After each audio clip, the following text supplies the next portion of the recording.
Will be replied by Dr. the Honourable Prime Minister, time permitting. And PQ1B 53 has been withdrawn.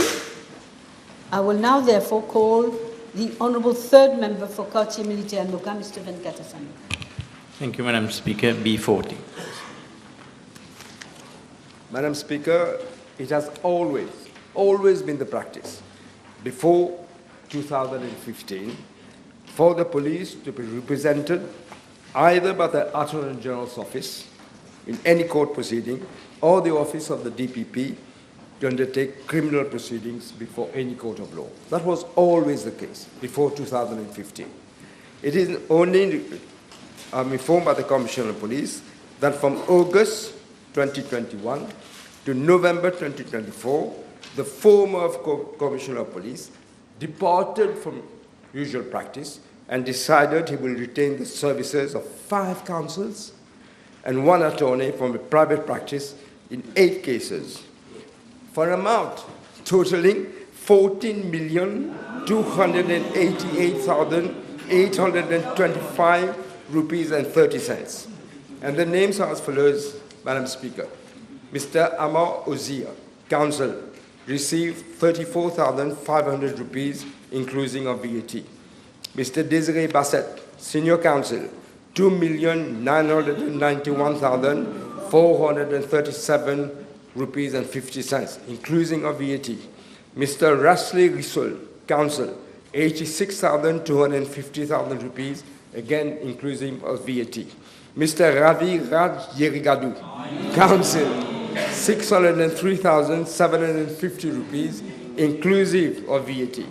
Mrs. Shamila Sona Ori, attorney, 4,330,000, including of VAT.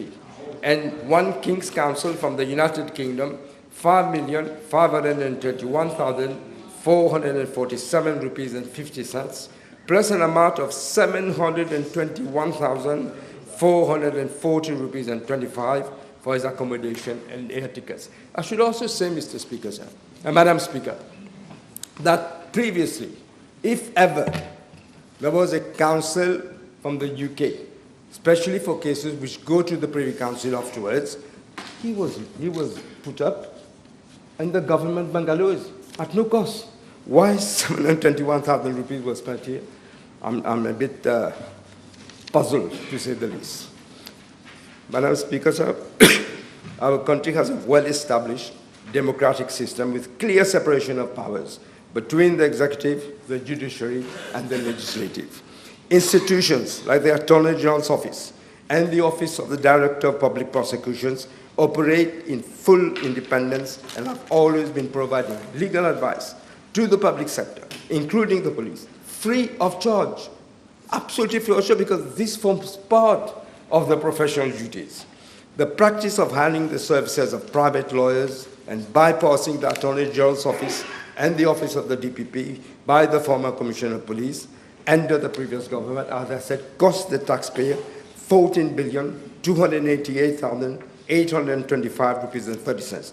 And this has been clearly done to undermine the professional integrity of the office of the Director of Public Prosecutions and relevant institutions. And this should be severely condemned.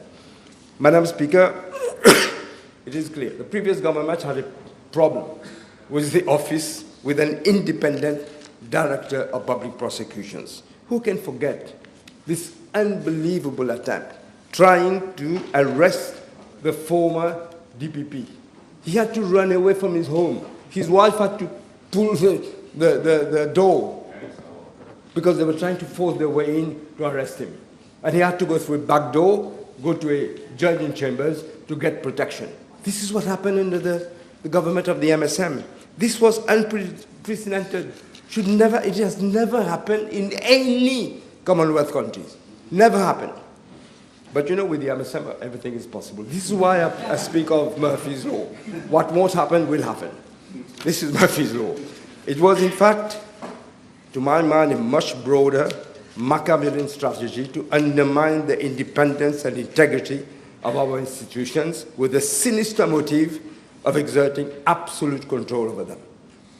Over the past decade, they undermined with ruthless propensity the credibility of all our institutions, just like what can I say, tin pot dictators, hell-bent on transforming the country into a rogue state. This is what we call l'état voyou.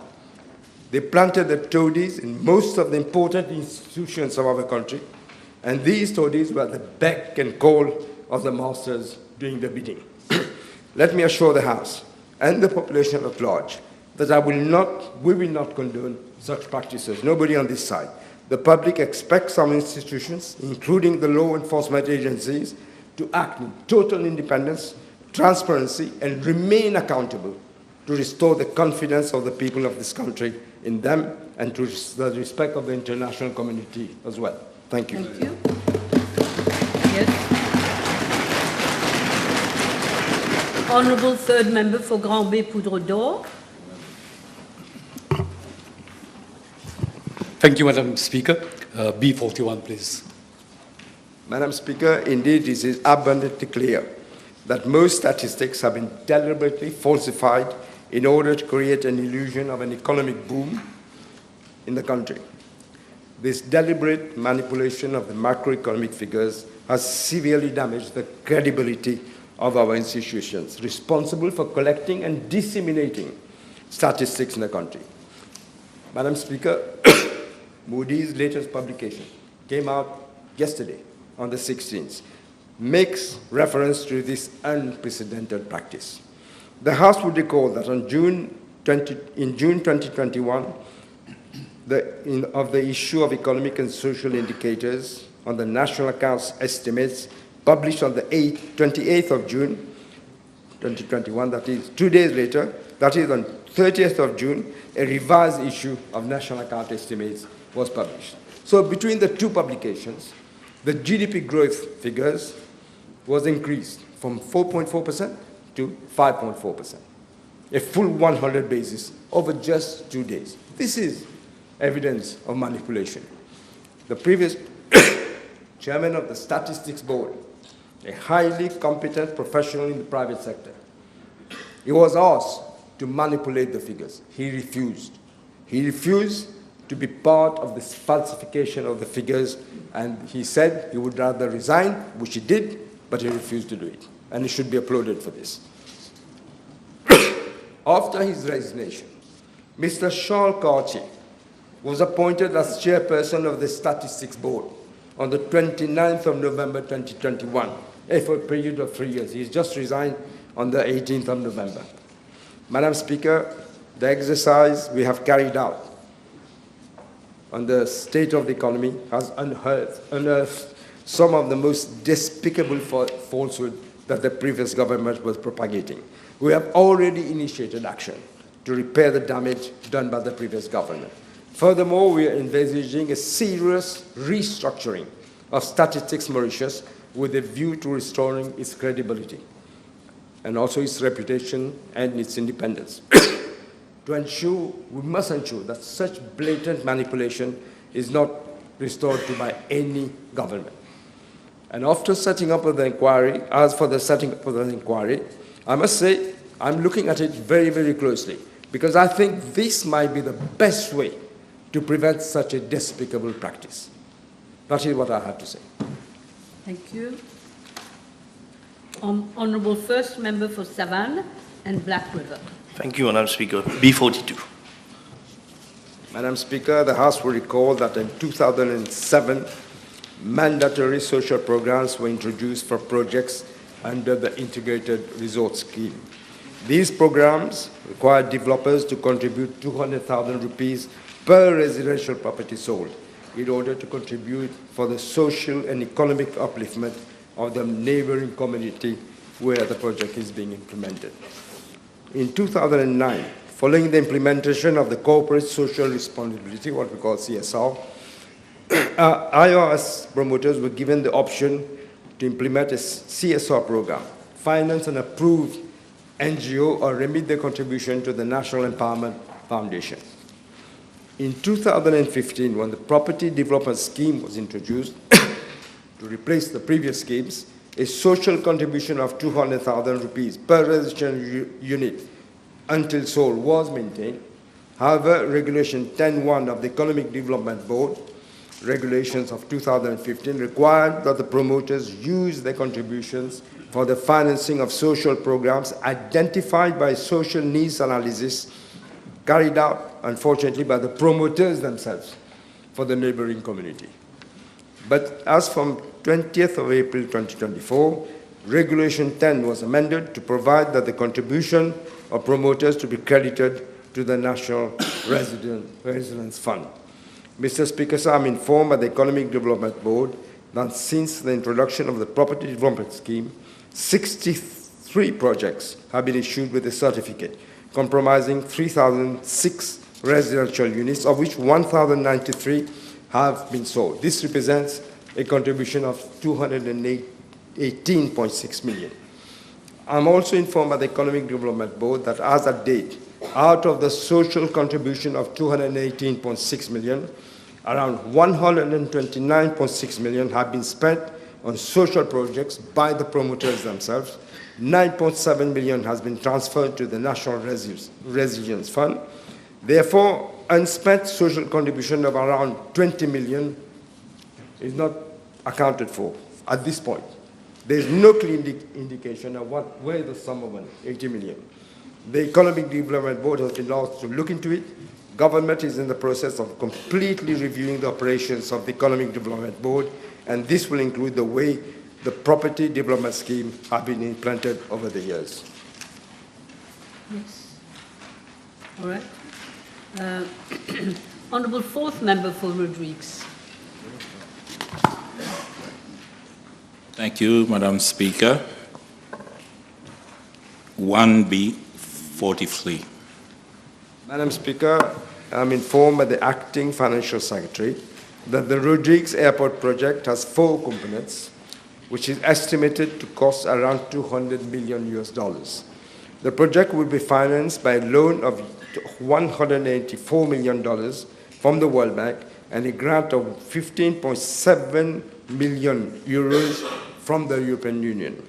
The 4 components of the project are as follows. First, an amount of 170 million has been earmarked for the infrastructure development, including the construction of a new airport runway, a new control tower, a meteorological building, and a rescue and fire fighting station.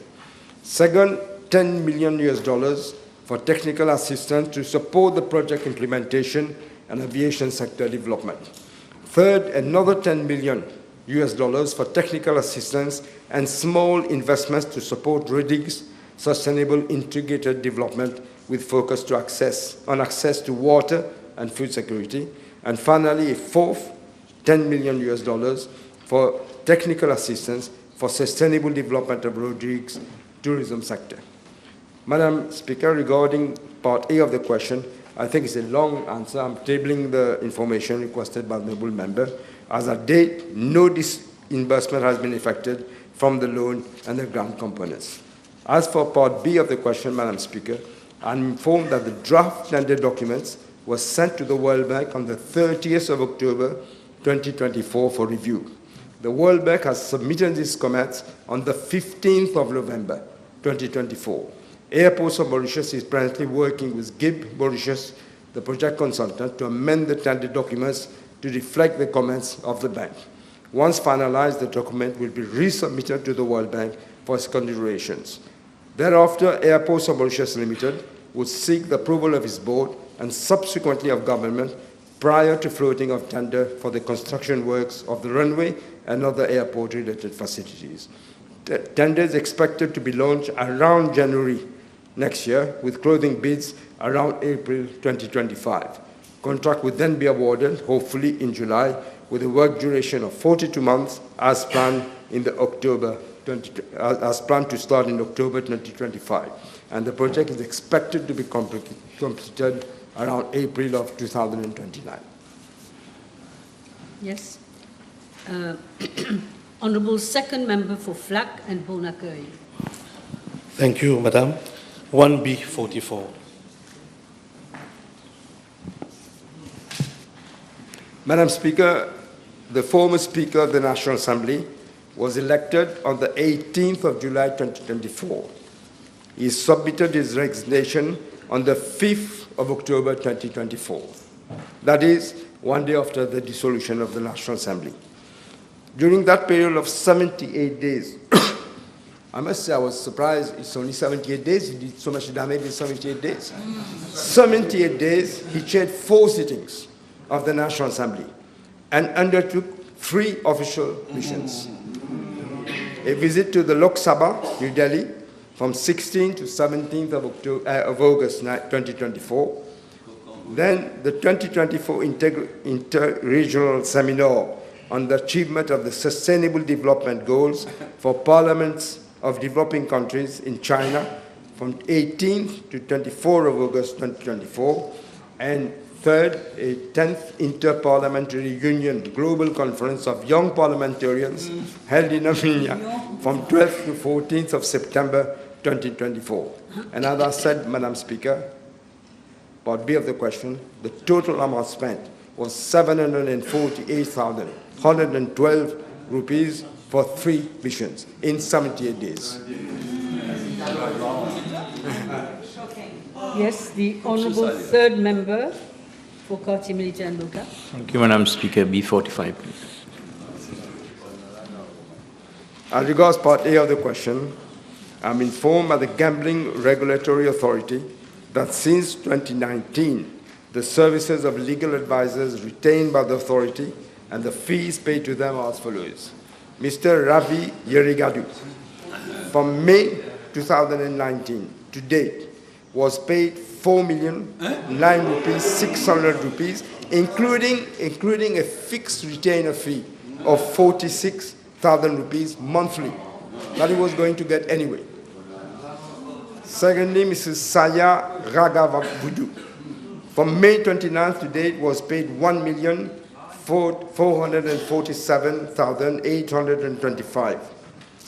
Third, Mr. Krishnath Singh Uchaibar, from February 2022 to November 2024, was paid 4,555,570 rupees, including again a monthly fee of 130,000 rupees.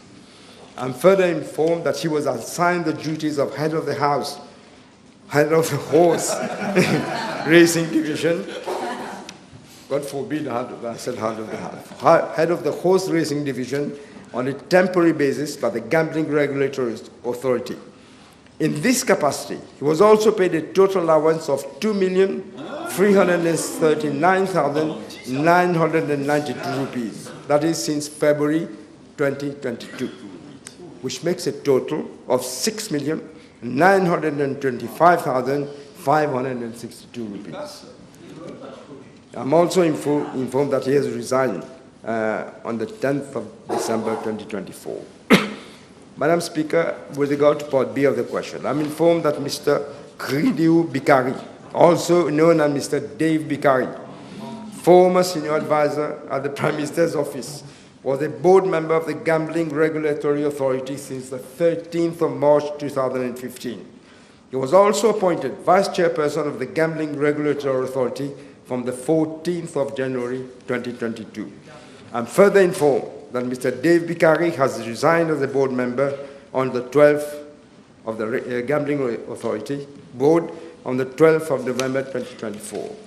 Regarding Part B2 of the question, Mr. Dave Bikari was paid a total amount of 3,334,000 rupees, including again a monthly fee of 60,000 rupees as board member and vice chairperson of the Gambling Regulatory Authority. The Honourable Second Member for Rodrigues. Yes, thank you. 1B46. Madam Speaker, on the 19th of January 2022, a memorandum of understanding was signed between the Government of India and the Government of Mauritius for financial assistance amounting to 400 million rupees for the implementation of community projects in Mauritius, Rodrigues, and Agaliga. Out of the amount of 400 million, the budgetary provision of 19 million has been allocated under the small development projects, and I think the Indian grant for the implementation of several projects in Rodrigues for the infrastructural and sustainable development of the island. Madam Speaker, as regards to part A, B, and C of the question, I'm tabling the information requested by the member because it's a very long answer. Thank you, Prime Minister. Yes.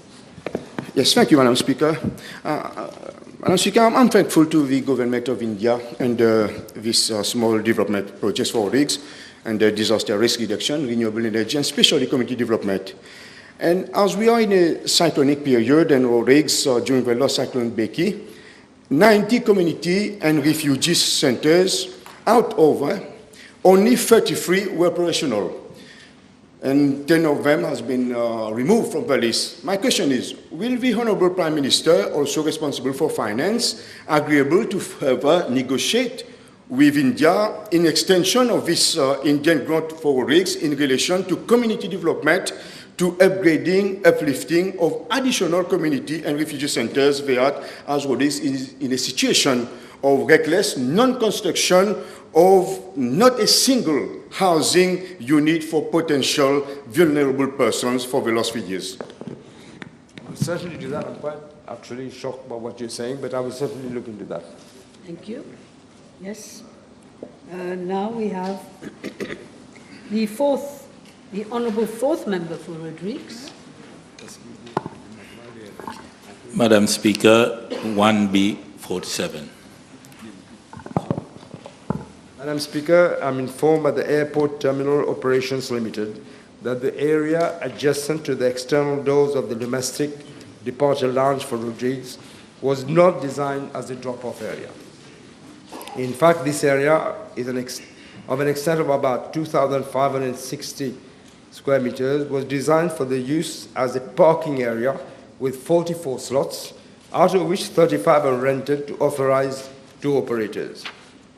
7 parking slots are used by the airport authorities, such as the police, the MRA, etc. The remaining 2 slots are reserved for vehicles transporting crew members. I'm also informed that the passengers departing to Rodrigues can access the domestic lounge through either the elevated roadway at the departure level 1, using either the lift or the stair, or the pick-up, drop-off platform.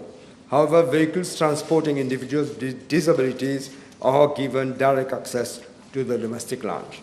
The request of the honourable member is being referred to the Board of Airport Terminal Operations Limited for them to reconsider. Yes.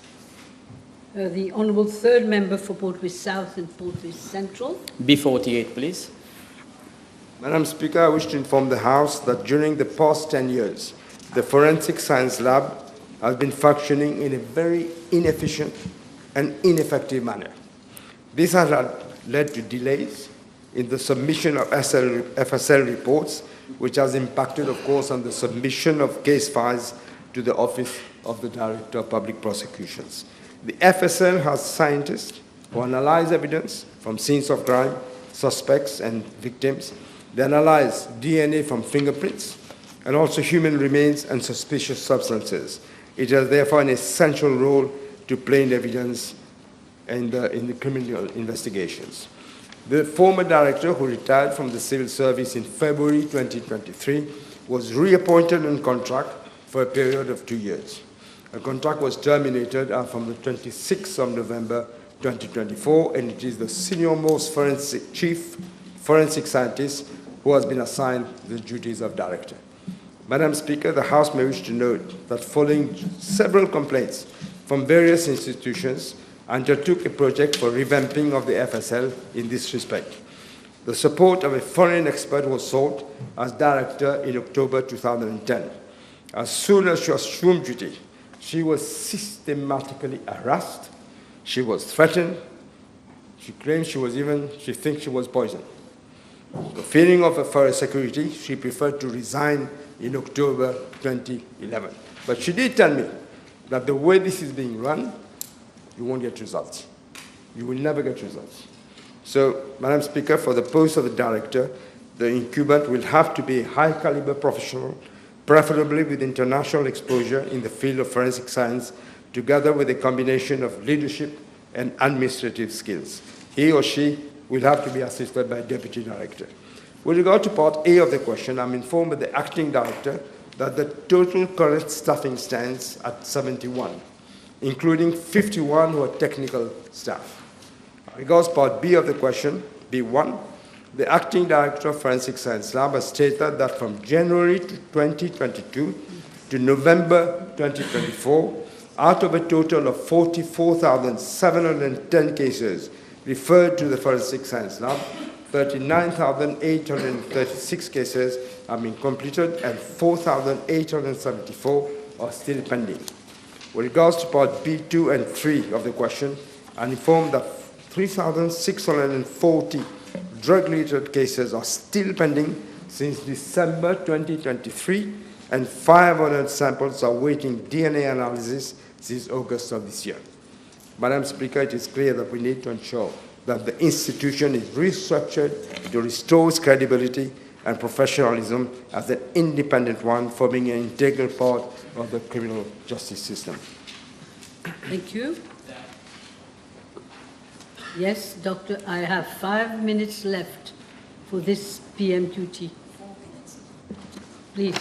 Can I ask the Honorable Prime Minister whether he can inform the House whether he has been made aware of very suspicious information of interference at very high level within the FSL as to corroborate results of DNA to match those of suspects in police custody in what was termed as cases of planting, particularly Mr. AK and Mr. BL.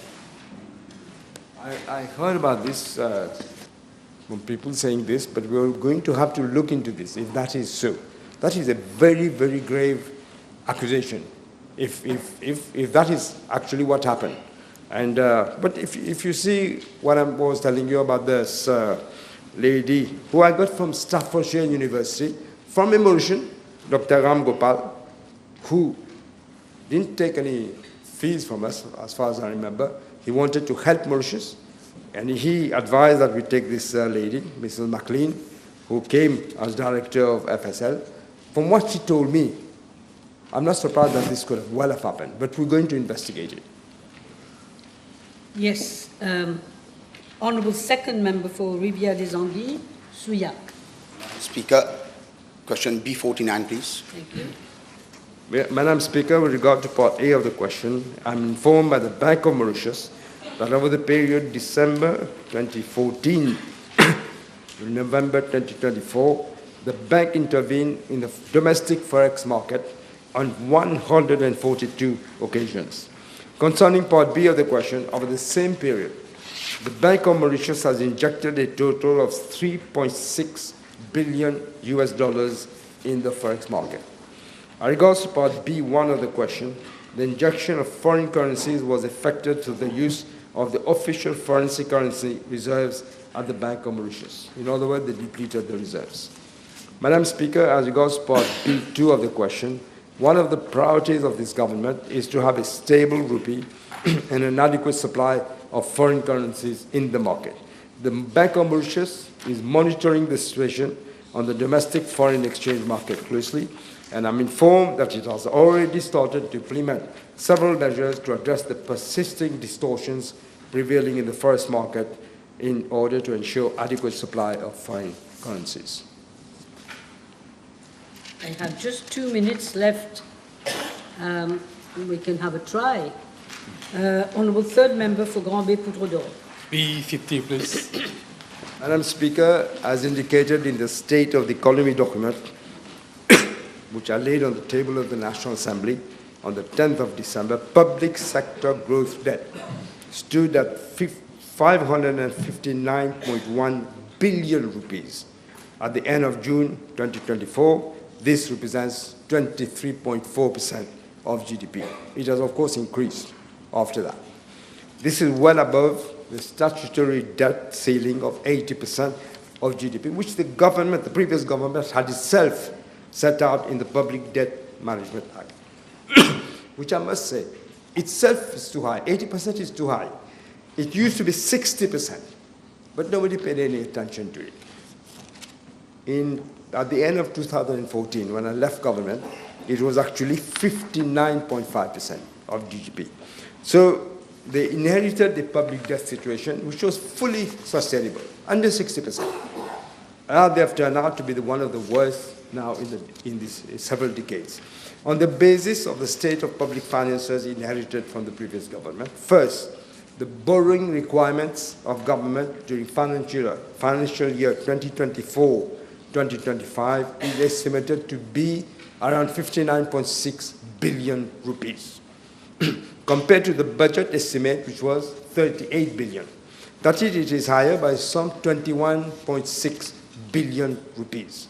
Secondly, for financial year 2024-2025, the interest payment on government debt is estimated to be 22 billion. Compared by the budget, in the budget estimate, they said it was going to be 20.1 billion. Again, whereas capital repayment is estimated to be 40 billion rupees. Third, for financial year 2025-26, on a no policy change basis, preliminary indications are that interest payment and capital repayment will amount to 23.9 billion rupees and 37.1 billion respectively. As regards to part A of the question, Madam Speaker, the reimbursement mechanism will entail, again, new borrowings by government, since it already has a very high level of deficit. We will come up with remedial policies in the fiscal consolidation plan to bring public sector debt back to a sustainable level that the previous government had inherited. We will aim to put it on the downward path. It's not going to be done overnight, obviously, but we want to bring it down to the level that it should have been 60% of GDP. Concerning part B of the question, at this stage, no negotiations for an eventual standby agreement is being done with the IMF, but we are looking at all options. Thank you, Prime Minister. Time is over for the moment. We will now move to questions to ministers.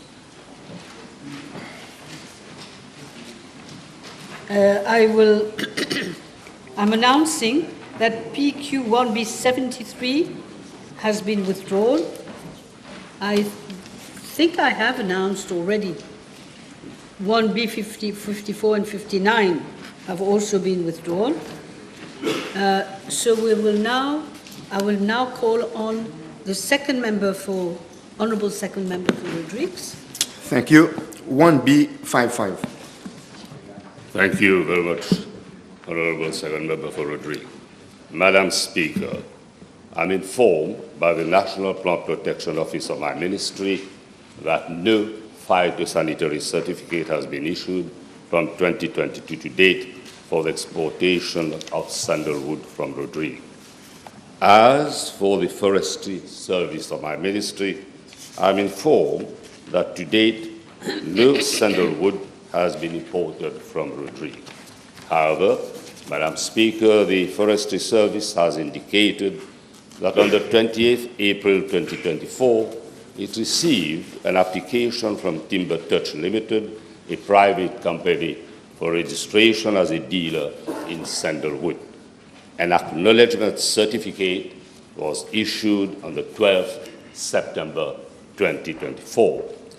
On the 25th October 2024, the Forestry Service received a letter from the Commission for Agriculture, Rodrigues, informing that it had received an application dated 19th August 2024 from Timber Touch Limited for the exploitation of sandalwood in Rodrigues as follows: 10 tons from private land belonging to Mr. Jean-Marie Alas at La Ferme, and 30 tons from the property of Mr. Itier Van at La Ferme.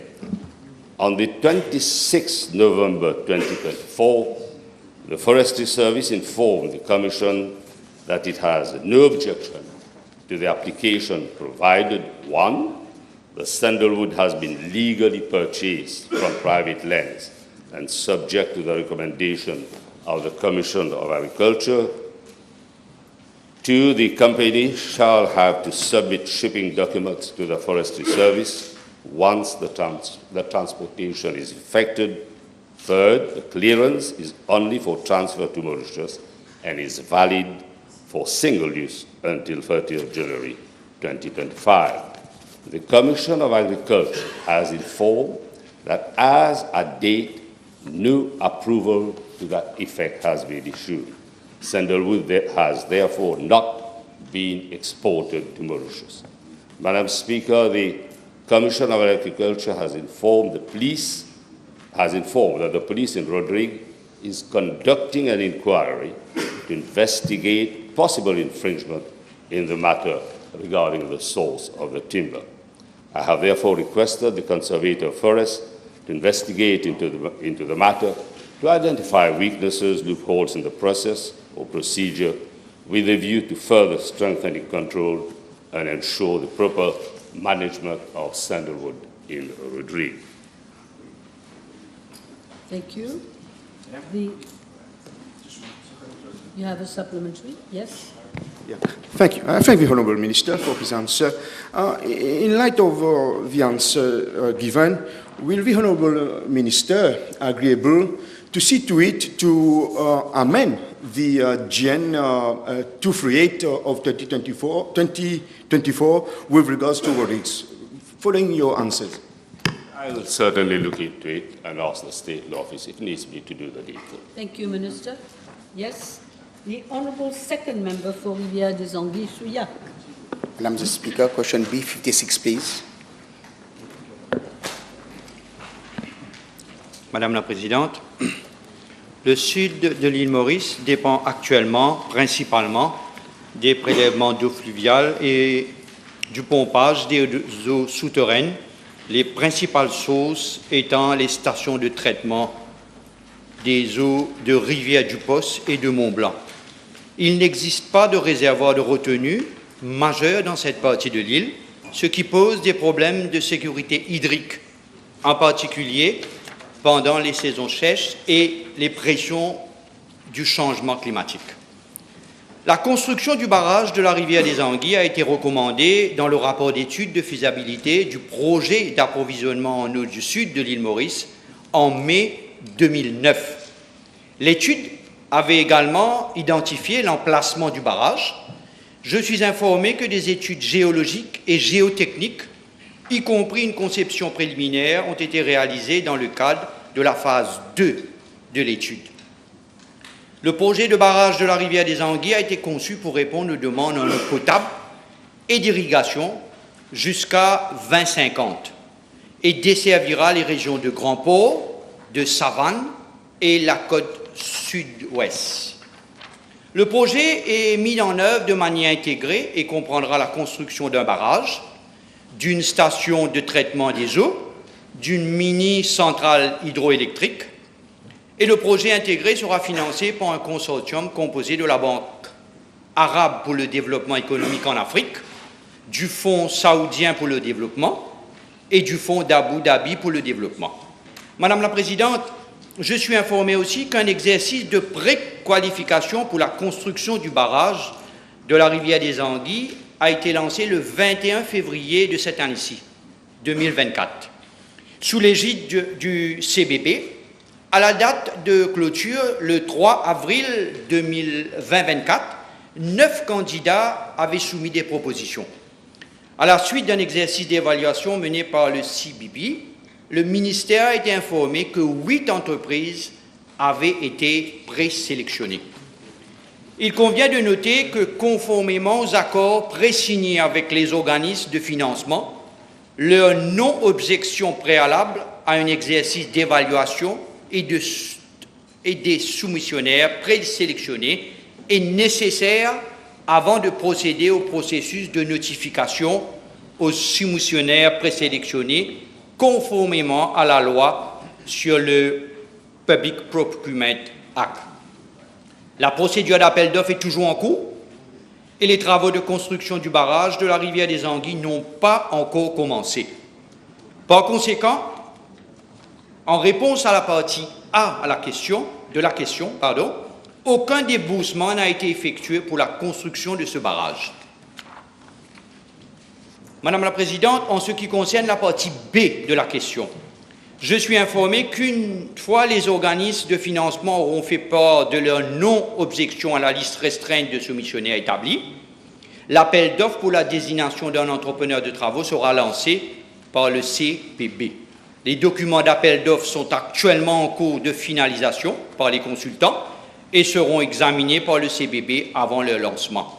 Il est prévu que l'appel d'offres pour la désignation d'un entrepreneur et l'avis de non-objection des organismes de financement quant à la sélection des entrepreneurs pourrait prendre environ 6 mois. La durée de construction du barrage est d'environ 40 mois, ce qui fait 48 mois.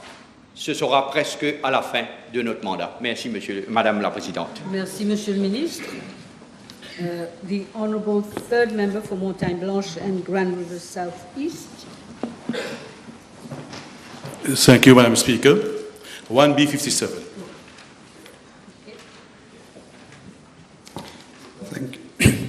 Thank you, Madam Speaker. I am informed by the District Council of FLAC that a survey was carried out on 12 December 2024 by its officers. It was observed that the chemin coopératif in Belia is in good condition and does not require any reconstruction works. However, it was noted that for Conlacerve and MCB Road, the Central Water Authority has undertaken pipelaying works along the roads, but same have not been reinstated yet, as the work is still ongoing. The CWA has informed that the pipelaying works are expected to be completed by end of December 2024, while the resurfacing of the roads will be completed by January 2025. It should be highlighted that a waiver was granted to the CWA by the District Council of FLAC. With regard to the cost estimate, the reinstatement of the two lateral roads at Conlacerve will amount to 2,275,000 rupees, while for the road at Conlacerve Avenue Père-d'Aubec, same will amount to 1,610,000 rupees. As regard for the MCB road, the cost is estimated at 1,140,000 rupees. Furthermore, with regard to Chemin La Forge, the cost of resurfacing works is estimated at 875,000 rupees. As no budget has been earmarked, the District Council of FLAC will seek financial clearance accordingly prior to carrying out the works. Thank you. Your next question, please. Thank you, Madam Speaker. 1B58. Madam Speaker, I wish to inform the House that the issue of conversion of the Sebastopol MITD Center into a state secondary school does not arise. The Sebastopol SSS is a full-fledged secondary school, and the MITD Center is situated within the compound of the Sebastopol SSS. In fact, the MITD Center in Sebastopol exists only since the start of the academic year 2024. Following the results of the NC in 2023, whereby a high majority of the students of the extended program did not meet the NC pass criteria, the MITD implemented the NC2 courses with brighter program to ensure the continuity of education to the students. The program was meant to enable students to join the vocational sector, including the world of work, through the National Certificate Level 2, and thereafter leading to National Certificate Level 3. In that context, the unused part of Sebastopol SSS was put at the disposal of the MITD to run NC2 courses with brighter program for trainees in the eastern region, primarily from the Sebastopol, Montida, and Olivia regions. The area consisted of 10 classrooms, namely 8 classrooms in the block A, 4 on the first floor and 4 on the second floor, and 2 classrooms from block B, 1 classroom on the first floor and 1 classroom on the second floor, and 2 toilet blocks of block A. Madam Speaker, I wish to inform the House that the Sebastopol SSS is a low-intake secondary school located at the foot of Montagne Blanche mountain and catering for boys in Zone 2 region, Beaubassin, Rosil, and East. It commenced its operation in the year 2000 and its building consists of 5 blocks, A, B, C, D, E, with a total of 28 classrooms. Currently, only 18 classrooms, along with administrative offices and specialist rooms, are in use by the staff and students of Sebastopol SSS. For the academic year 2024, it had an overall total of 167 students enrolled in grades 7 to 11, including students of the extended program.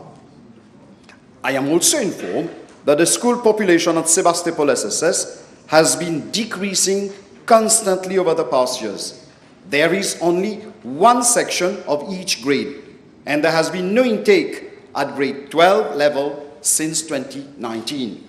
For academic year 2025, requests for admissions stand at 19, comprising of only 11 students for grade 7 and only 8 students for the first year lower secondary of the new foundation program in literacy, numeracy, and skills.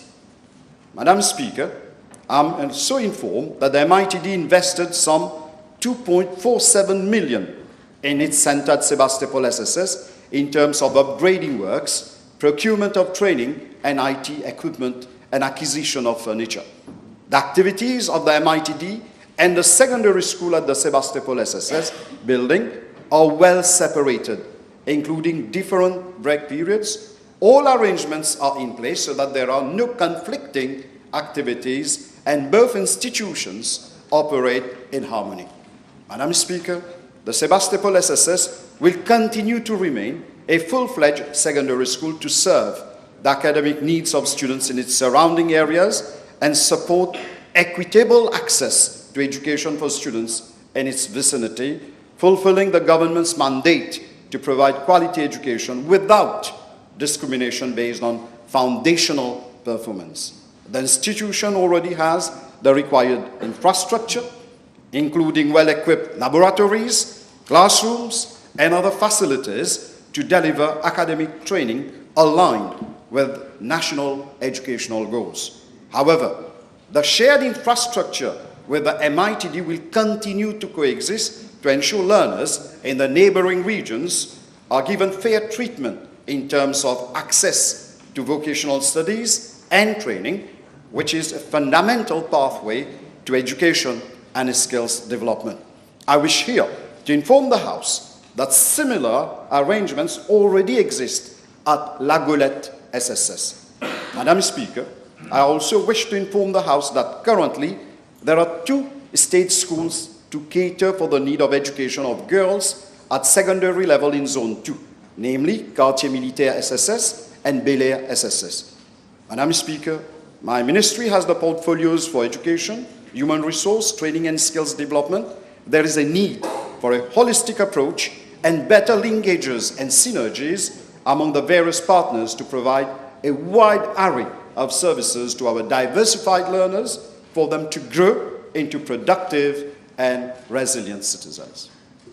Thank you, Minister. Yes, second member for Rivière-des-Anguilles-Souillac. Madam Speaker, my question B61, please. Madam Speaker, I'm informed that in the wake of the implementation of the 9-year continuous basic education reforms, provision was made for successful candidates at the National Certificate of Education, NC, to be provided with the option of either pursuing their studies in grade 10 in their respective regional schools or being admitted in one of the 12 designated academies. The criteria for admission to academies are provided under Regulation 18B of the Education Amendment Regulations 2018, which inter alia states that priority of admission to grade 10 in an academy shall be determined on the basis of the grade aggregate and the relative performance of the eligible pupil in the best 8 core subjects, including English, French, and Maths, at the National Certificate of Education Assessment and the choice of the responsible party. Madam Speaker, as is the case for each tier where admission is made on the basis of relative performance of students, candidates have to strive very hard to achieve the best results to secure a place in a good academy. I'm informed that those who have applied for a seat in an academy but have not been able to secure a seat in the school of their choice are also given the opportunity of applying for a transfer to another academy. In all the cases of allocation of seats that are carried out by the MES, Madam Speaker, the determining criteria remains the relative performance of the student in the 8 best subjects.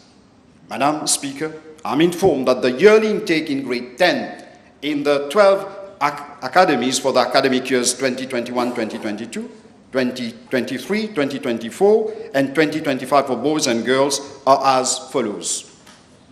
2021-2022, boys 1,084, girls 1,084, 2023, 1,018, girls 1,056, 2024, 1,000, girls 1,069, 2025, 1,003, and girls 1,062.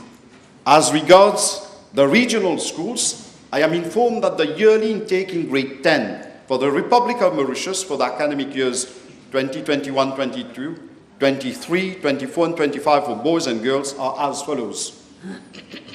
21-22, boys 3,548, girls 4,335. 23, 3,973, girls 4,662. 24, 3,966, girls 4,997. 25, 3,381, girls 3,973.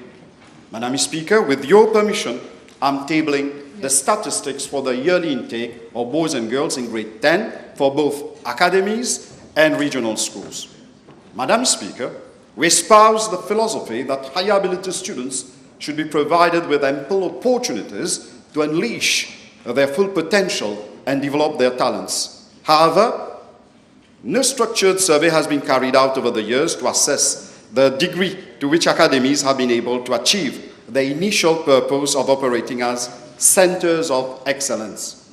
In fact, it has been noted that there has been a number of problems, challenges associated with a mixed school environment being offered in academies, as well as with a disruption that is caused in the pedagogical pathway of the student when he or she frequently shifts to another school, depriving him or her of a sense of belonging to a school and imbibing himself or herself with a school ethos. Moreover, a vacuum is left behind in the regional school when the best students join academies, resulting in the school environment in these regional schools being affected and the morale and motivation of those left behind adversely impacted. In fact, these problems result in social, psychological, and cultural factors that influence the student behavior and interaction, thus affecting the momentum and synergy at all levels due to the perception that there are better performing schools or even teachers who are posted in academies, while in reality, the facilities and the services offered are the same in all secondary schools. Madam Speaker, those who join academies are not in a better situation either. After joining a secondary school at grade 7, they are again made to join an academy in grade 10, and then they are provided with an additional opportunity to change school in grade 12, where they get their SC results. Also, they have to adapt to the co-educational environment. Staff of academies have also reported a decrease in academic performance of students, mainly related to adaptability problems. Moreover, parents and staff have also raised concern about the security of children in the co-ed environment in these schools. All these elements will have to be looked into and an assessment carried out. On the basis of the findings of this exercise, a review of the orientation for academies will accordingly be carried out for implementation as from intake of 26. Madam Speaker, in this regard, I wish to inform the House that my ministry had on Monday 9th December 2024 and Monday 16th December 2024 organized the preparatory meetings with all concerned stakeholders in the education sector to receive their inputs, which will culminate on the holding of the Assises de l'Éducation, scheduled to be held in April 2025. The outcome of this exercise will pave the way forward for a review of the present educational system and formulation of new policy direction as from the year 2026, including that of upper secondary education. Thank you. Thank you very much, Minister. The Honourable Second Member for Flac Bonacay. You wanted to have a go? Okay. Madame la Présidente, Catch my eye. et permettez-moi de faire une petite réflexion.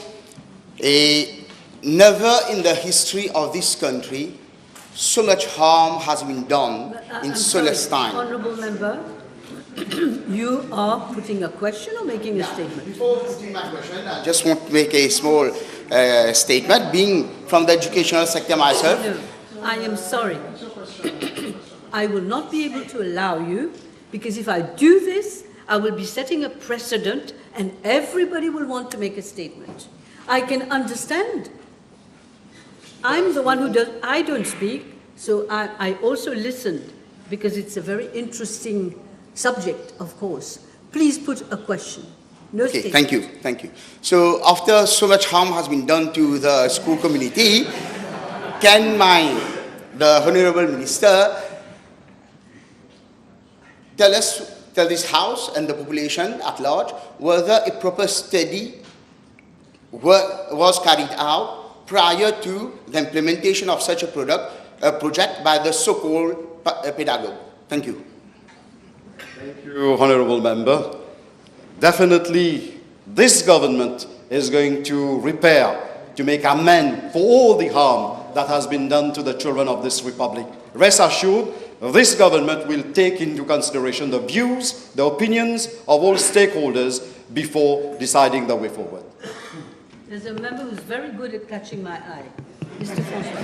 Thank you very much, Madam Speaker. Madam Speaker, with regards to the Assises for Education scheduled for next year, will the Honourable Minister extend consultation in Rodrigues with all stakeholders thereat? Thank you, Honourable Member. There is a consensus that a delegation from the Ministry of Education moves to Rodrigues in order to listen to the stakeholders in Rodrigues, because they have specific problems which are there for Rodrigues. Rest assured, this will be done, Honourable Member. Good. Now, I think we move to the Honourable Second Member for Flac and Bonacay. Madame la Présidente, B62, s'il vous plaît. Madam Speaker, as a newly appointed minister, I am visiting all hospitals to inquire on the state of affairs thereof. Accordingly, I carried out a site visit at Flac Hospital on Wednesday, 11th December 2024. Many shortcomings were identified in terms of public safety, management of patients' flow within the hospital, infrastructural issues, and logistics as follows. 1. No provision has been made for a pedestrian crossing in front of the hospital. 2. Parking slots provided for patients were inexistent. 3. Taxi slots were provided some 800 meters away from the entrance of the hospital. 4. Visitors from different parts of the district are, in general, encountering difficulties in obtaining public transport to access the hospital. 5. There was a lack of signages inside the hospital to direct out patients and visitors. 6. The pharmacy department is located far from the outpatient departments, and no proper provision has been made for endoscopy and ophthalmology services. 7. The cardiology services were operational, but interventional cardiology services comprising angiography and angioplastic are yet to be established. 8. There is also a delay in delivery of critical equipment such as CT scan and X-ray machines for radiology department. 9. MRI equipment have been received but not yet installed. 10. The existing electrical generators have short autonomy duration and needs refueling every 6 hours. 11. Lack of bathroom facilities and restrooms for staff. 12, no provision has been made for a canteen, tuck shops in the vicinity of the hospital. 13, the triage section has to be relocated with sufficient attendance, wheelchairs and patient trolleys for timely convenience of patients who cannot work. 14, limited number of power points, telephone sockets, wash hand machines, sinks at different wards and units. 15, lack of partitioning at the physiotherapy department and several other departments. 16, the occupational therapy and physiotherapy units to be relocated. 17, the laboratory, stores and dental services have not fully relocated to the new hospital. And 18, no leachate treatment plant for disposal of treated wastewater. Madam Speaker, I am pleased to announce that immediate action has already been taken to address the issues faced by the public and taxi operators. To this end, 50 parking slots are being made available to patients and visitors at the entrance of the hospital. Moreover, 3 taxi slots have been allocated nearer to the main entrance of the hospital. I am also informed that 5 parking slots have been reserved for ambulances in front of the accident and emergency unit at the entrance of the hospital for drop-off and pick-up patients, including dialysis patients. Madam Speaker, I regard the inhaled nitric oxide apparatus, which is currently lying idle at the hospital. I am informed that the nitrogen cylinder has been procured 2 weeks ago and the breathing circuit is awaited. Training will be conducted in January 2025 by a team from the US, and thereafter the equipment will be used for children suffering from persistent pulmonary hypertension. Madam Speaker, a technical committee has been set up to look into the remedial actions that have to be taken on a short to medium term with a view to improving the health services at the hospital. This technical committee will meet on a weekly basis and will report progress to me accordingly. I am pleased to announce that the services of one eminent vascular surgeon from Chennai has been secured to assist our team in complex cases of arteriovenous fistula, that is those suffering from those who need dialysis. Moreover, as from next year, an eye and a vascular surgery department, as well as a renal transplant unit, will be operational at Flack Hospital. 2 teams have already been set up for that purpose. Thank you. Is that a supplementary or your next question? Supplementary. Okay. That will probably be the last. Okay, Madam. Will the Honourable Minister please inform the House whether prior to his visit, a huge stock of new equipments were left unused owing to the coupe ribbon ceremony culture of the previous minister, which ultimately never happened? Madam Speaker, but there were certain equipments which have not been utilized, and that's why I have mentioned that, let us say, within the next few months, all these equipments will be operational, but there is no need for any coupe ribbon business in the ministry. Okay. Yes.